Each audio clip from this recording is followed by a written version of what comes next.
Capital TV Bihar देख रहे हैं। मैं हूं आपके साथ समीक्षा तिवारी।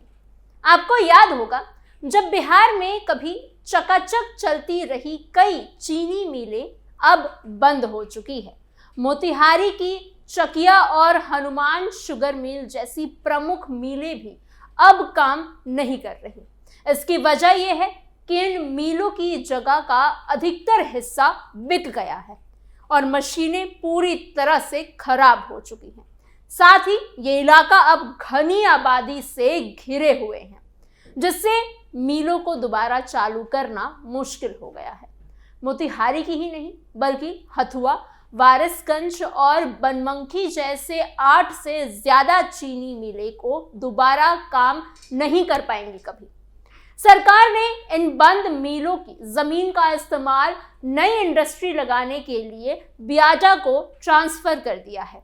अब सवाल ये है कि क्या बिहार में इंडस्ट्री की बात करने वाली सरकार एक बार फिर से इन चीनी मिलों को चालू करने की तैयारी कर रही है? क्या राज्य में फिर से पहले की तरह चीनी मिलें शुरू हो पाएंगी या ये सिर्फ एक सपना ही रहेगा? जानेंगे इस स्पेशल स्टोरी में। बिहार में चीनी मिल हमेशा के लिए हुए बंद। सबसे पहले ये समझना जरूरी है कि क्या मोतिहारी में अब कभी चीनी मिल नहीं खुलेगी। ये सवाल इसलिए भी उठता है क्योंकि यहाँ की पुरानी मिलें लंबे समय से बंद ही पड़ी हुई है और लोगों के मन में निराशा बैठ गई है। सच ये है कि मोतिहारी की चकिया और हनुमान शुगर मिल जैसी पुरानी मिलें अब शायद ही दोबारा चालू हो पाए। उसका कारण ये है कि उनकी जमीन का बड़ा हिस्सा बिक चुका है, मशीनें जंग खाकर खराब हो चुकी है और मिल परिसर के आसपास अब घनी आबादी बस चुकी है। ऐसे हालात में उन्हीं पुरानी जगहों पर मिलों को फिर से खड़ा करना लगभग नामुमकिन जैसा लगता है। लेकिन इसका मतलब ये नहीं है कि मोतिहारी में चीनी इंडस्ट्री का भविष्य पूरी तरह से खत्म हो गया है। गन्ना आज भी इस इलाके की अहम फसल है और बड़ी संख्या में किसान इससे जुड़े हुए हैं। यही वजह है कि जिला प्रशासन और गन्ना उद्योग विभाग नई चीनी मिल खोलने की संभावना पर काम कर रहे हैं। नई जगह पर नई तकनीक के साथ और बेहतर योजनाओं के जरिए मिल शुरू की जा सके ताकि आने वाले समय में किसानों को फिर से स्थानीय बाजार मिल सके और इलाके में रोजगार के नए मौके बन सके। गन्ना इंडस्ट्री डिपार्टमेंट की ओर से मोतिहारी जिला प्रशासन को नई चीनी मिल के लिए जमीन चिन्हित करने को कहा गया था। सूत्रों के मुताबिक जिला प्रशासन ने 4 जगहों का प्रस्ताव भेजा है। इनमें चकिया, मोतिहारी सदर प्रखंड और घोड़ा सहन इलाके की जमीन शामिल है। अब इस प्रस्ताव पर राज्य स्तर के अधिकारी अंतिम फैसला लेंगे। अगर जमीन और निवेश को लेकर सहमति बनती है तो आने वाले समय में मोतिहारी में नई चीनी मिल की नींव रखी जाएगी। दरअसल बिहार कभी देश के बड़े गन्ना मैन्युफैक्चरर राज्यों में गिना जाता था। एक समय था जब राज्य में कई जिलों में चीनी मिलें चलती थी और हजारों लोगों को रोजगार मिलता था। किसान अपने गन्ने को पास के ही मिल में बेच देते थे, जिससे उन्हें बाजार की चिंता कम रहती थी। लेकिन धीरे धीरे कई वजहों से ये मिलें बंद होती चली गई। मशीनें पुरानी हो गई, निवेश कम आने लगा और मैनेजमेंट में दिक्कतें इतनी आई और किसानों को भुगतान में देरी होने लगी।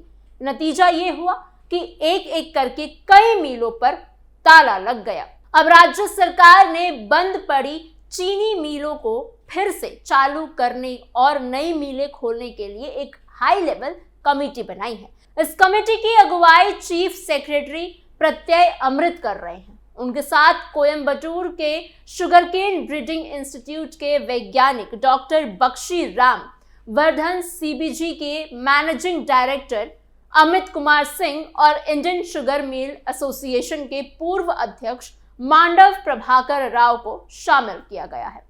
इन एक्सपर्ट्स की मदद से सरकार ये देख रही है कि किन जगहों पर मिलों की दोबारा चालू करने की संभावना है और कहां नई तकनीक के साथ नई मिलें लगाई जा सकती।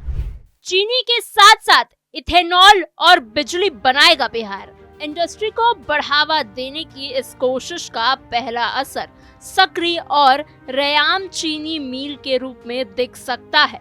मधुबनी जिले की सकरी और दरभंगा जिले के रयाम चीनी मिल को फिर से चालू करने का प्रोसेस शुरू हो चुका है।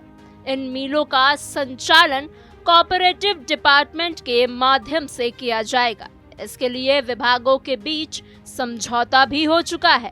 सरकार का मानना है कि कोऑर्डिनेशन मॉडल के जरिए किसानों को सीधे जोड़ा जाएगा, जिससे उन्हें अपनी उपज का सही दाम मिल सके। कॉर्पोरेशन मंत्री के अनुसार इन दोनों मिलों के लिए सहकारी समितियां बनाई गई हैं। गन्ना मैन्युफैक्चरर किसान इन समितियों के सदस्य बनेंगे और मिल के संचालन में उनकी भागीदारी होगी। जी हाँ, इससे किसानों को स्थानीय स्तर पर स्थायी बाजार मिलेगा।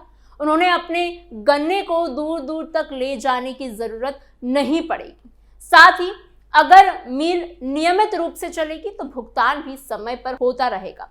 सकरी चीनी मिल के लिए मधुबनी जिले के 686 गांव और दरभंगा जिले के 697 गांवों के किसानों ने गन्ना लिया जाएगा। इसी तरह रयाम चीनी मिल के लिए मधुबनी के 438 गांव और दरभंगा के 580 गांवों के किसान अपनी फसल बेचेंगे। इतने बड़े इलाके के किसानों को अगर सीधी बाजार मिल जाता है तो इसका असर पूरे क्षेत्र की इकोनॉमी पर पड़ेगा। गांवों में रोजगार के नए मौके बढ़ेंगे।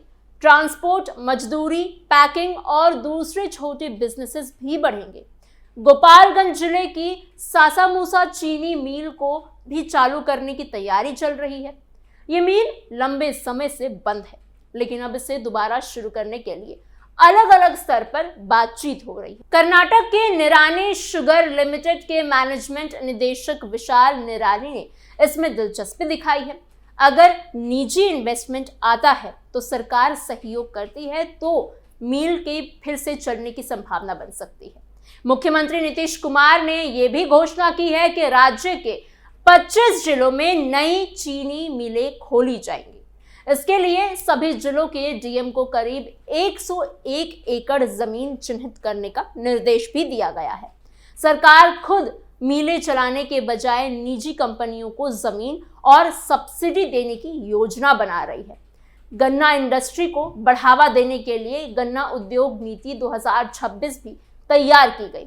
इसमें इन्वेस्टमेंट, तकनीक और किसानों के हितों को ध्यान में रखा गया है।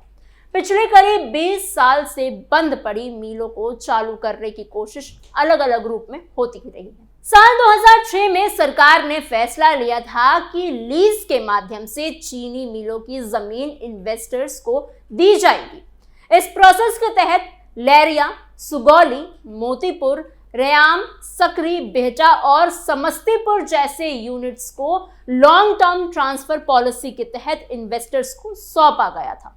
इनमें से लौरिया और सुगौली मिल अभी भी चल रही है और वहां चीनी के साथ साथ इथेनॉल का मैन्युफैक्चर भी हो रहा है। क्या फिर जलेगी बंद मिलों की भट्टी? इथेनॉल मैन्युफैक्चरिंग आज के समय में काफी अहम हो गया है। देश में पेट्रोल की खपत लगातार बढ़ रही है और इसी को देखते हुए केंद्र सरकार पेट्रोल में इथेनॉल मिलाने पर जोर दे रही है। इथेनॉल गन्ने से बनने वाला एक बायोफ्यूल है जो एनवायरनमेंट के लिए भी बेहतर माना जाता है। इससे पेट्रोल पर डिपेंडेंसी कम होती है और किसान की फसल का बेहतर इस्तेमाल हो पाता है। अगर बिहार की चीनी मिलें इथेनॉल प्लांट के साथ काम करेगी तो उनकी आमदनी कई गुना बढ़ सकती है। इससे मिलों को सिर्फ ना चीनी बेचने पर निर्भर रहना पड़ेगा, बल्कि वो इथेनॉल और दूसरे प्रोडक्ट्स से भी कमाई कर सकेंगे। नई योजनाओं में इंटीग्रेटेड प्लांट की भी बात इसी वजह से की जा रही है, जहां एक ही परिसर में चीनी के साथ इथेनॉल और बिजली भी बनाई जा सके।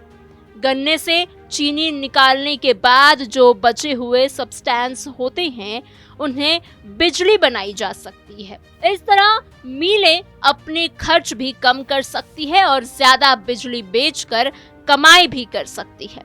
अगर ऐसी आधुनिक तकनीक अपनाई जाती है तो बंद पड़ी मिलों को दोबारा खड़ा करना ज्यादा प्रैक्टिकल हो सकता है। समस्तीपुर में जूट और फूड प्रोसेसिंग यूनिट शुरू करने की कोशिश भी इसी सोच के तहत की गई है। जमीन एक निजी कंपनी को ट्रांसफर की गई है और कुछ समय के लिए जूट मिल भी चली। शुरुआत में लोगों को उम्मीद जगी कि इलाके में रोजगार बढ़ेगा और उद्योग फिर से जिंदा होगा, लेकिन कुछ महीने बाद ही वो यूनिट भी बंद हो गई।